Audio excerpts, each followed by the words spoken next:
This is the Commodities Scrap Metal Recycling Economic Report by our Bentley Roll-Off Trailers and Gondola Trailers, Open Top Trailers, October 10, 2022. Brian Sides is reporting while Greg Brown is out of the country. U.S. weekly raw steel production rose to 1.7 million tons. Production remains nearly flat on a slowing economy. WTI crude oil price rose dramatically to $92.64 per barrel on OPEC major production cuts. U.S. companies are also keeping production down.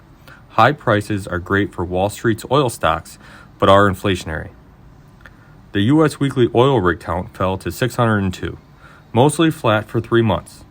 Oil companies are committed to limited production to get high prices and profits. U.S. weekly crude oil production was flat at 12 million barrels per day, down from 13.1 million pre-COVID. Lower production brings the high prices, high inflation, and great oil company profits. Scrap steel number 1, HMS, was about steady at $328 per gross ton, while other grades of scrap declined. This was on slowing U.S. and global growth. Hot-rolled coil steel price fell to $36.35 per hundredweight, $727 per ton on slowing U.S. demand. Copper price fell to $3.38 per pound, which is still somewhat high on good Chinese demand, but global recession concerns. Aluminum price rose to $1.04 per pound, $2,299 per metric ton. This was on high energy costs that are raising aluminum production costs. China Caxton Composite PMI, their total economy. It tumbled to 48.5, with under 50 being contraction. New orders and prices and employment all fell.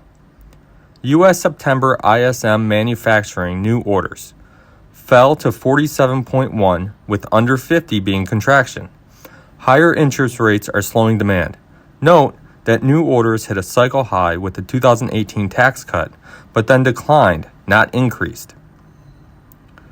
U.S. September labor participation rate, which is people 16 years old or older, working or looking for work. It fell to 62.3% as more people simply stopped looking for work. U.S. September new jobs report. New jobs increased by 263,000, which is high, but the lowest since April 2021. This is still good, which is bad in the eyes of the Federal Reserve. Too much job demand and not enough workers is causing high inflation. The U.S. September unemployment rate fell to 3.5%, near the multi-decade low. This is great, but the tight labor market is a major reason for high inflation. U.S. total employment rose 263,000 to 153 million people, the most in American history. A record number of people working is creating demand, but low oil production and supply chain issues are bringing inflation.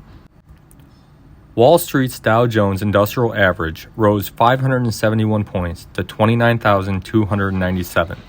This was on mixed feelings as to, is the market near the low, or will higher employment bring higher interest rates, so even a slower economy?